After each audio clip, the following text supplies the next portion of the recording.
Cannot operate any vehicle, so we'll have to call you an Uber or something like that. Do you understand? If you were in that seat right there, you'd be in the back of that car with bracelets on. You understand that? What's going on, Mother Truckers? Welcome to Mother Trucker News. Emails at muthatruckernews@gmail.com. So this one right here, I want to go into and give you guys some of the regulations. This is straight up from FMCSA. You know, when you want to look up anything, you definitely want to look into this right here and find the code of federal regulations. I'll put a link down below so that you guys can have it, right? I've had a lot of truck drivers send me this video right here. And basically it says in the caption, you know, that his truck driver basically stated that his daughter passed away. He can't drive because he is intoxicated. We are. You know this gentleman here? No. You don't know? He owns a truck. That's your boss. Buddy, are you intoxicated? Yeah. Wow. Take your hands out of your pocket while you talk to the police, okay? What a mess you got yourself into, because by this truck being running, you could technically be charged with DUI of a commercial vehicle. Okay. You can say bye-bye to your license. You understand that? Yeah. Right. And so I'm not sure if it's true or not, right? I read through the comments. Some people said, no, this was not true. You know, let's not get into that right there. You know, the first thing first is, you know, put on your company owner hat for a second. If your driver called you and said that they cannot drive, they are parked, they are off duty, but they are intoxicated, they cannot drive, and they call you, what's the first thing you do? You know, because this driver, what they did was they called the police on them. So, you know, they terminated the driver and asked police to come to help them with that, right? And so in this right here, the police officer even states, and look, might get some flack for this. I thought the police officer was actually pretty cool about this. Kept a level-headed and, you know, stated that, hey, if you were behind the wheel, you would have been arrested and put out of service, right?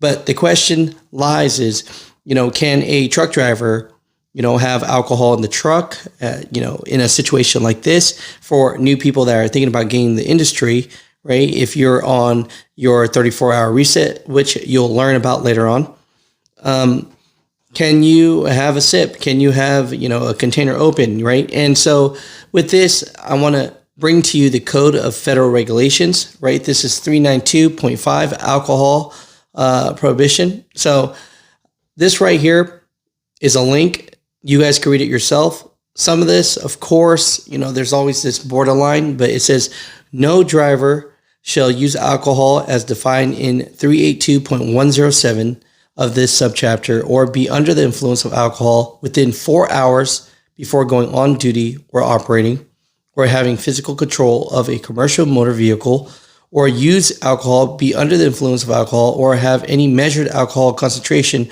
or detected presence of alcohol while on duty or operating or in physical control of a commercial motor vehicle, right? Or be on duty or operate a commercial motor vehicle while the driver possesses wine or no less than 1/2 of 1% of alcohol by volume.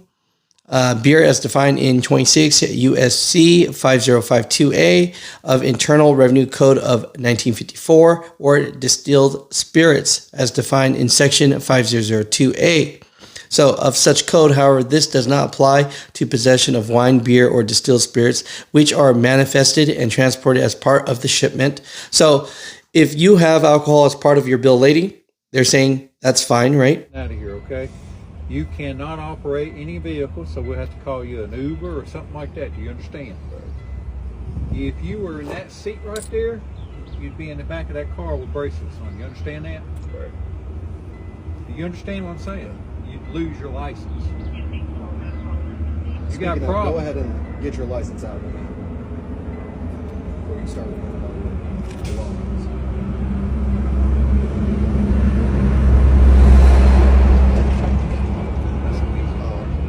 Photograph that for me. Go ahead and start retrieving your property. You have any firearms I need to know about? No. Okay, any weapons? No. Okay, retrieve your stuff. let's set over here in the curb, okay? He needs to take this truck over. He's got loads to run. You're terminated per him, is that right? Go Yes. ahead and do so. Driver who is found to be in violation of the provision of a paragraph A or B of this section shall be placed out of service immediately for a period of 24 hours. So the 24 out of service period will commence upon issuance of an out of service order. No driver shall violate the terms of an out of service order issued under this section. So, you know, it goes into all of it, right? But just want to give you the meat and potatoes of that, right? But the big thing is, you know, if you're going to drive a truck, definitely don't drink and drive. You know, like it states, if you are going to drink, then, hey, you can't be under the influence of alcohol within 4 hours before going on duty or operating or having physical control of a commercial motor vehicle. Okay. So that's the ticket right there. Okay. So just giving you some information. I'll put down the link on this and just want to share that information with you. You know, as far as this video goes, what are your thoughts? I just want to show a clip of it just for educational reasons. And so, yeah, you know, at the end of the day, you know, this truck driver got terminated because a lot of fleets and companies, they have a no tolerance rule on this, 0 tolerance.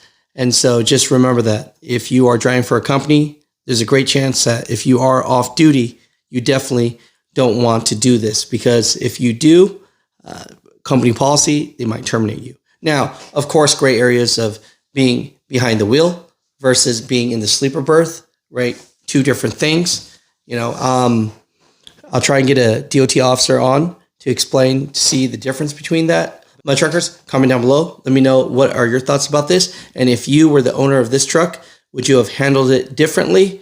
Yes or no? If it is true that the truck driver's daughter passed away, people deal with things in different ways, man. You know, it's not my place to say. You know, definitely, though, don't want to be behind the wheel, for sure.